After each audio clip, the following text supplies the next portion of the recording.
Hi, I'm George Pearson. In this Photoshop Elements video, we'll be creating a realistic looking drop shadow. Now if you like this video, make sure you click that like button and of course share it with your friends. Hit that subscribe as well so you don't miss out on any videos in the future. And to learn a lot more about Photoshop Elements, look at my complete training course and you'll find the link for that right down there in the description. Okay, let's get to it.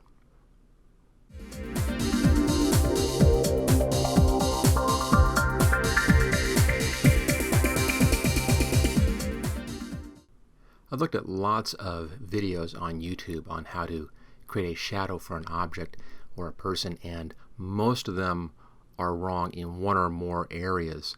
They also use a technique that I don't think gives you the best results. Let me just quickly show you what they do, and then we'll take a look at what I've done here. Let me just close all of these layers here. And we have a basic cutout person. Everything begins with a basic cutout person because you use that outline or shape as the basis for your shadow.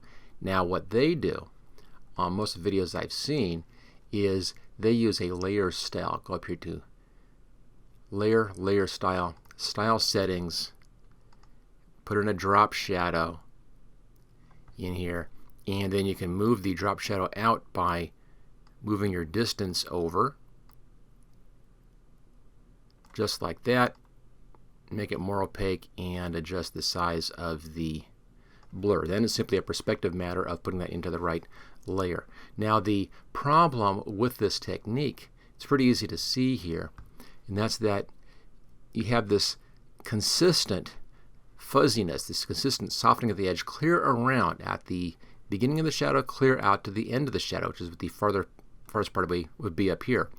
And that causes you all kinds of problems. You also have to, when you do this technique, you have to rotate the image, remove that person, a lot of other steps that really aren't needed. So it's a technique that I don't really recommend. Plus they tend to adjust the perspective in ways that just don't work, are not actually accurate. So let's just ignore that technique completely, and I'll use a different technique. Now on this one I have a few things going on here. There's of course the drop shadow. Now it's a little hard to see. It's a very, very subtle effect here, but if you notice up here, the amount of blur up here or spread is larger than it is down here. So the shadow is tighter in focus down here and it's more out of focus up there. And it kind of goes a nice even spread and gets larger as you get further up. That's a very natural effect on shadows. They tend to spread out a little bit and get fuzzier the further away you get from your object. Also, I have the shadow fading out up here. Now both of these effects will depend upon the specific instance and the specific light source. You can get a very hard edged shadow if you're on a hard surface, like a nice solid concrete, fairly hard flat surface, and you have real direct bright sunlight. You can then get a hard edge shadow all the way up to the end. The softer the surface, the more other lights are bouncing around in the environment, light bouncing off other things, the more you're going to get a fade out effect and a softening effect of your shadow. So the actual amount of the softening and the amount of the blurring or fading out will depend a lot on the environment that the person is in on the shadow. So you have to adjust those to match the environment. Just keep that in mind. If you're on a bright, hard surface, your shadow is going to be harder and there'll be far less fade out. The softer surface you are, the more potential bounce there is from things in the environment, the more you're going to have a softer edge and the more it's going to fade out as you go. But for a naturalistic look, having that fade out looks very, very legitimate. So part of this also, of course, as always on any of this kind of work, is does it look realistic? Now one thing about my technique is you can control all of those different aspects as much as you want. So you can make it as hard edge or as soft edge as you want. It's very easy to control. You can control the fade out. All those things are controllable, so you can match the shadow to the environment. All right, with all of that stuff said, let's take a look and see how this picture was done. I'm just going to close this one down and we'll start from scratch up here. Now the pictures I'm using, you can go ahead and download those images. There's a link in the description for downloading all this stuff if you want to use the exact same images that I'm using. We'll start off here with a brand new file. So File, New, Blank File. I have this one set to just the default Photoshop Elements size. No particular reason, it's just easy to do it. And I'll go ahead and put that in. So there's one file right there. This will be our main file. Let's now go over and open up the image file of the girl. Just go right in here, and that's this one here. It's called spots for reasons I don't know, but there we go. It's a separate image. Now, on this image, we need to remove the background from the foreground figures. You need to separate those two out so we have an image that is just floating all by itself with a clear background. Now, you can do this in any technique you want. I'll use a fast technique here for this video so we don't spend a whole lot of time doing real careful selections and so forth. But any technique, I have several videos on how to remove backgrounds out from a picture, and I'll put a link for a couple of those in the description as well in case you want to go back and refer to those. We'll just do this real easy here. There's only one real problem spot with this particular photo on that, and that's right along in here where the values are very close to the background value. So we'll use the magic wand, and to make this as close as possible, we'll keep our tolerance fairly low. The default setting on tolerance is 32, so I have it set at about half of that at 15, which would be good enough for this particular video. And let's just click out here any old place, and that gives us a nice selection, but it's a selection of the outside of the girl and not the inside. So you need to invert this selection. Do that up here, easy enough. Just go up to select, and we're going to inverse right there. Now the girl is selected and not the outside. At this point, we can either cut her out, copy or cut her out and drop her into another picture, or you can make a layer mask at this point. I'm just going to copy this, edit copy. So I've just copied just the girl out of this picture. Let's minimize that down. Come over here and let's do edit, paste, and she comes in as a new layer, as you can see up here. And if I hide the background, it's a layer with a clear background. Now there are a couple little spots that need fixing in here. I'm going to zoom in. Let me just get to my zoom tool here. There we go. Right down here is a little bit of a belt loop showing right there that I spotted earlier on. We need to get rid of that piece. So I'll take care of that. Again, I'm on this new layer here with the clear background. I'll just use the polygonal lasso tool. Again, I'm doing this fast for this particular video since it's really about the shadow and not about making selections. So on a finished piece, take as much time as you need to do a good selection and do nice clean work. Let's just get rid of this one problem belt loop. I'll just hit the delete key and lose that. And if we scroll down, you'll see that we've lost her legs at the bottom of the picture. So we need to resize her image. Let's set this to fill screen. And you see there's the control handles. Just pull these in. And let's resize her so she fits into our picture. There we go. I'll keep her fairly large again so I can really see how this shadow works. And the last thing we need to fix is right here, right next to her knee. There's a little bit of the old white background showing I didn't take care of that when we made this initial selection, so we need to delete that as well. And again, I'll just use the polygonal lasso tool, and let's just do a real fast selection in here, and we'll just delete that out. As always, whenever you're making selections, whenever you are working on removing backgrounds, the more careful you are, the better the results are going to be. I'm just doing this fast just for this video so that we can get on to that bit about doing the shadowing and my personal technique on making shadows, which of course you'll see is different from the technique that you'll see in almost any other video on YouTube, and it's designed to address several of the problems. Okay, there we go. Hit that delete key, and that's now cleaned, and then deselect, and let's go back to fit on screen. Okay, so all of the different shadow techniques start off at this point where you have a figure that has been removed from the background. So everything starts here. This is where they go into doing the layer style stuff, which I don't happen to like. Let me bring the background back up again. Now we have this. Really easy to do the basis for our shadow and give you more control. Hold down the control key, command key on a Mac, click on the thumbnail for the layer up here, and that selects the contents of that layer. Now since the background is transparent, it gets rid of that. It even gets rid of the background if they're between the two legs. So That gives us that shape. Now to make our shadow, all we have to do is put a new layer here above our background, right there, and then let's hide the person. So we're on our new layer, but we still have our selection.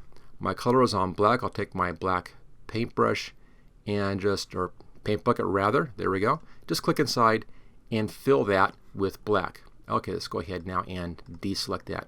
So at this point we're basically at the same spot that we would be with the other technique, except that I don't have any softening of the edge yet. I've left that out. We'll do that in a later step, which will give us more control over our shadow, which is what I want. I want to have as much control as possible. Okay, and bring this in. Now, of course, I don't have to do any weird stuff trying to separate out my image. I'm just going to use the right arrow key here and just kind of move the shadow out like that. So the shadow is already separated out. I don't have to remove a foreground figure, any of that kind of nonsense. It's already taken care of.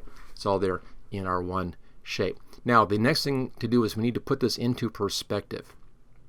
This is something else that a lot of videos I've seen get wrong. The approach is correct, but the technique is incorrect. Now, when you're working with a light source, which is the sun, we'll just consider this as being sunlit on this left side, so the shadow will be falling off to the right side. All light rays from the sun are basically parallel. So the edges of this bounding box need to remain parallel, except visually, as things move away from you, they get smaller. So the edges of our shadow bounding box either need to stay parallel or be smaller at the part that is further away from you and larger at the bottom. One of those two things. It can never be smaller at the bottom and larger at the top. And I've seen 3 videos specifically that did that. They actually used the perspective tool and made the front smaller and the top wider, and that's completely inaccurate. It will not happen in real life. So keep that in mind. This is the proper way to handle this. First, let's just get the position in. Go up here to Image, Transform. We can use these. Now, the longer the shadow is, the further away you want it to go. You may want to pull the top in a little bit on perspective. So I'll start off with perspective. Just go to a top corner and move that in a little bit. That guarantees that the top part of your shadow is smaller than the bottom part of your shadow. That gives you that perspective, which is correct. Go ahead and choose OK. Now I need to get it down and actually fitting into the image properly. And for that, back up to Image, Transform. This time use the Distort tool right here. Don't pull on the corners. If you pull on the corners, it's going to mess things up. Just go up here to the top, in your top middle. Grab that, pull that down, and then pull that over. That is the technique you want to use. Always, if you're using this distort on a shadow, always do it that way by pulling on that one spot. Let's move it back in here underneath here. Feet a little bit. There we go. So by always moving it with just this one spot right here and putting this into perspective so it's on the ground, by pulling this one, I'm not moving the corners, so I'm not messing up the perspective of these two lines. We've made the top a little bit skinnier than the bottom, and that is retained when we just move it by this way. So we keep our perspective correct. So we've solved that problem. Okay, there's our basic angle on this. Now we have 2 problems left. The edge isn't softened, and we want to have more softening up here and less down here, and it's not fading away. Again, the amount of softening on your edge depends upon the texture of the surface. The more texture you have, the more it's going to soften as it goes away. The harder the surface, the less it's going to soften. And then the fade out up here depends upon how much bounce light there is in the environment, things bouncing light back into the shadow. If it's just the single source, you'll have a fairly solid shadow the whole way. If there are lots of other objects around, then there could be a lot of bounce light coming in. That's going to cause the shadow to fade out as you go. Both of those are controllable. Let's first, though, take a look at this softening, and I'll show you a trick you can use so you have less softening down here and more softening up here. I'll hide the girl. Now for this trick, we're going to be using a filter up here. Filter, blur, and radial blur. But to use this correctly, we need to be able to locate where it's being blurred from. If you bring this up, this is a really old-fashioned filter, one of the earliest filters that's still left here inside of Photoshop Elements. See, there's no preview or anything in here. All we have is this thing here that says blur center, and it shows you that. By default, it blurs from the center of the page. But I can move this center around. What I need is to have the center at this point right down here. But to get that, I need to know where this is in relationship to this box. So to do that, let's put this someplace where we can find that. I'll take my shadow, I'll put it in the bottom left-hand corner. There we go. I now know where that point is in relationship to my window. Easy to see. It's the bottom left-hand corner. If your shadow is going the other direction, you go over down here. Now we can go up to the blur filter. Filter, come down to blur, radial blur. We know at the center now is the bottom left-hand corner, so I can grab my center piece, pull it to the bottom left-hand corner, and there we go. Now what this does is it will be solid down here, and it will blur out more and more up this way. We're doing a spin blur method. I'll set this at best on the quality. I'll leave it at the default, which is 10, which is too much, but I just want to show you how this works. Choose OK, and what that will do is it will spin this around that bottom left point. You see right there. So it's firmer down here, and it gets softer as you go up here. That solves that problem on how to have that change in the softness of the shadow. Again, the setting was too high. So let's undo that blur, and we'll use a lower setting for this. Filter, blur, radial blur. It's still down there in the bottom left-hand corner is where I want. I'm going to set this one at 3. You'll want something very low. 2 or 3 depends. It also depends, of course, on the size of your picture. A larger picture may need a larger number down here. Now this is a 4 by 6 inch picture. If it was twice that size, you may need a larger number up here. It will take some experimentation. And also keep in mind that the rougher the texture is that you'll be putting this onto, the larger the number is. The harder the surface is, if it's on just concrete, the harder the surface is, then the lower the number should be, so you have less of this effect in here. I'll leave it at 3 so you can easily see what's happening. And there we go. So you can see now we have a very, very small amount down here, and it gets more up here. Now at this point you might like this amount. This may be exactly what you want. But I'm going to take just a little bit more, doing a second step on this, and add just a little bit more blur to the whole thing evenly, just to kind of smooth things out. Go up to Filter, come down to Blur, and the Gaussian blur right there. And here, bring down to 0. It's just kind of a hard edge right in there. I just want to soften up that hard edge a little bit. So I'll pull this up until the edge softens out and it looks a bit more realistic. For me, it looks like around 5 on this particular picture is looking pretty good. But again, you can see how we're fairly tight down here on our shadow, and it's a lot blurrier up here at this end. So we've solved both of those blur problems, and as you can see, both of these are very controllable, something which you don't get with that layer styles technique. Alright, so that gets our blur in place. Now we need to reposition this, and then we need to blend it into the background and to fade it out. So let's bring our picture back up again. There we go. And I'll just drag this so it's just underneath her foot. Now it's catching the bottom edge of this window, snapping to that bottom edge. Go up here to View and Snap to, and undo Snap to Document Bounds. That will give you a bit more freedom down close there. So you need just a little bit of shadowing right like that. So there we go. There is that shadow placed in here. Let's now do the fade out. I'll do more fade out than is really necessary, but just to show you the technique. Again, more softening on the edge for a rougher surface, less softening for a harder surface. Now to blur this out and fade it out, all we have to do is put a layer mask up here. So we're on layer 2. I'm just going to rename this one Shadow. And since I'm renaming it, let's just rename this one Girl. There we go. So on the shadow layer, add a layer mask button. There it is. And we'll put a gradient on the layer mask, which will give us that fade out. Make sure your colors are set at the foreground black, background white. They're just the default colors in here. Go up to the gradient tool right there. And on this one, it should look like that. That's the default gradient. Or if you don't see that, Another way is just click on this little arrow and choose this third option. This is black to white. Choose that. There we go. And then click on the reverse until you see white on the left and black on the right. Set the gradient here at the first one, which is linear gradient. Come down right where her feet are. Click and drag right up to the top of the shadow like that. And that gives you the fade out. Now it's controlled by the layer mask, which means you can adjust this. Again, the more spill light you have in here, the more it's going to fade out. The less spill light you have, the less fade out. So if I pull it straight out here, there's a lot less fade out. So you can control how much of that fade out you want just by controlling that layer mask. Again, it gives you more control in here. I'll do a lot of fade out so you can just really see the effect in here. Not really accurate. It should be less than this, but I'm doing it exaggerated here for this video so you can see that effect. So that gives you that nice amount of control.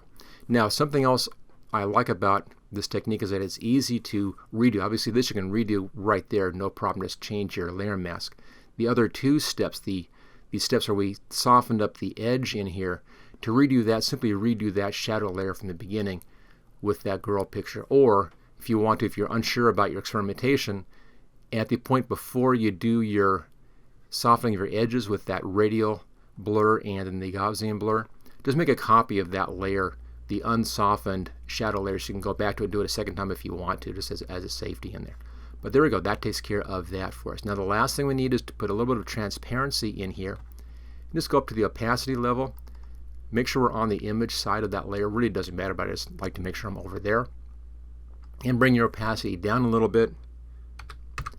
I'll bring mine down to 80%. This will just allow background to show through that.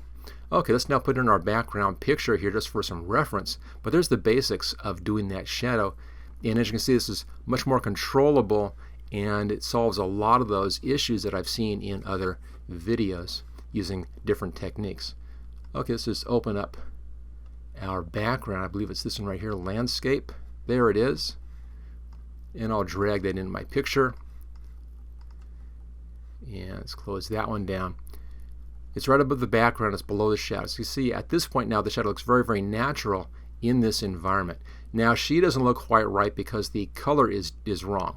The background is very yellow, and she's not. So we need to do a little color shift on that, and that's easy to do. Go up here to the girl layer, come up to layer, come down to new adjustment layer and photo filter. Where it says use previous layer to create clipping mask, make sure that's selected, choose OK. Now the very top filter here, the default one, is a warming filter, and that's all we need.